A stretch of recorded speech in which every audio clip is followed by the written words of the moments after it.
F-bomb. Your assignment from last month, which I thought up on the spot, on stage, when it occurred to me that I probably had to do that thing, was everyday erotic chores. How many people actually did the assignment? Oh, we got a whole bunch. Did you all sign up on this here list? Excellent. This is going to be fun. Now, you all know what the booby prize is, right? Everybody look at face crack today? No, it's not actually boobs. Sorry, Rosanna. You just have to find those on your own. Oh. Actually, you're very close because it's actually a certain person who I shall not name, except that their first certain part of anatomy that they always talk about. And if you have the best story tonight that is on theme, then you win the booby prize and you get to write a poem about that particular person's particular anatomy part. Like finally someone else will write a poem about it. And I think you all know what I mean. Now, to figure out who the winner is, it's up to you. If you think you're the winner, then you are the winner. All right? That's how it's going to go.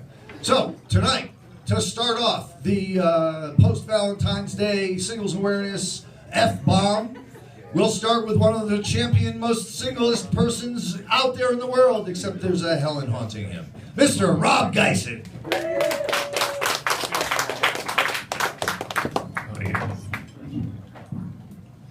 First I was like, what? And I was like, no. That's a great prize. I'm going to write a poem about my dick. That's awesome. This is the assignment, erotic chores. It's called Digging a Grave for My Cat. There is nothing erotic about digging a grave. It's sexier than that new 50 Shades of Grey movie, obviously, but everything's erotic when compared to something like that. When digging a grave, there is nothing erotic for the one doing the digging. For the digger, this grave business is an eroticless chore. There's nothing sexy about dying. And still there's death. Everywhere, all the time. Why is that? Judging by the cat calls of perpetual oblivion. Something has to be getting off, right? I don't know. Maybe the ground gets off on it. The shovel entering, tit first and all that. Each thrust repelled by the grief of the digger. Each thrust thrusting deeper as the hole widens and the tears flow.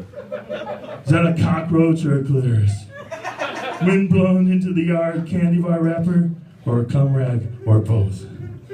Fuck off. My cat is dead. Maybe for the ground, this is erotic. Maybe the ground gets off on this shit. Something has to be getting off on all this death, but I'm not. I may be getting the ground off, but that's not what I was there for.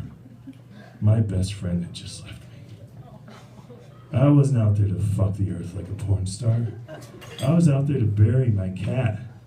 I'd woke up earlier that morning and Nickel was gone, laying dead beside my feet. Her eyes staring off into something that couldn't save her, staring straight through me.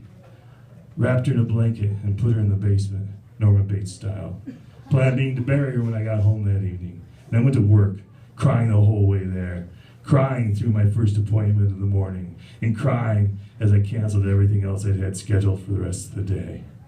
Until it was 9:30 in the morning. I headed home. Like death's call girl. Or a damn sex object for the cold earth. But fuck that. The world is full of horrible things that ejaculate. Nothing I could do about that. I had a cat to bury. Anything I caught taking sexual pleasure while I did this would be properly eyeballed and logged. Bury cat first, seek and obtain revenge on these sick fuckers after. I needed a shovel, I realized. Earth dildo, the dirt screamed. Shut up. I didn't have one anymore. So I dove inside the first shovel store that I came across. I did not leave the store immediately. I walked around for a while with the shovel held back over my shoulder, with an eviscerating glare in my eyes, picking fights with anything that looked as if it was finding any part of this sexy.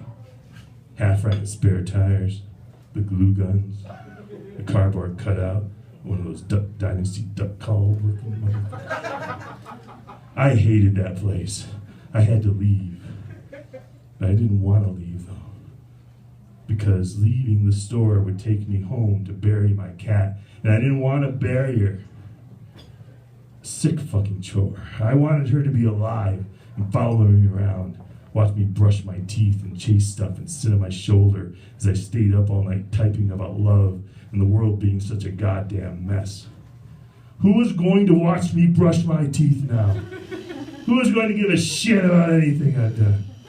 The peeping Tom of a backyard I live next to? Fuck that. But there I was, nickel retrieved from the basement, shoveling dirt out of the backyard as the body that used to hold nickel stared through me some more. The backyard screamed, deeper, even just a bit. Over there, that's it, do it just like that. Death has a hard-on older than alarm clocks. And grieving and funerals and grave digging is the existential equivalent of post-Big Bang cold universe porn. Love leads to death, a package deal. You start out almost optimistic and heartbreaking, shoveling for love until you realize the love shoveling turns always to the shoveling of death. As there can be no erection without the penis, there is never love without the death.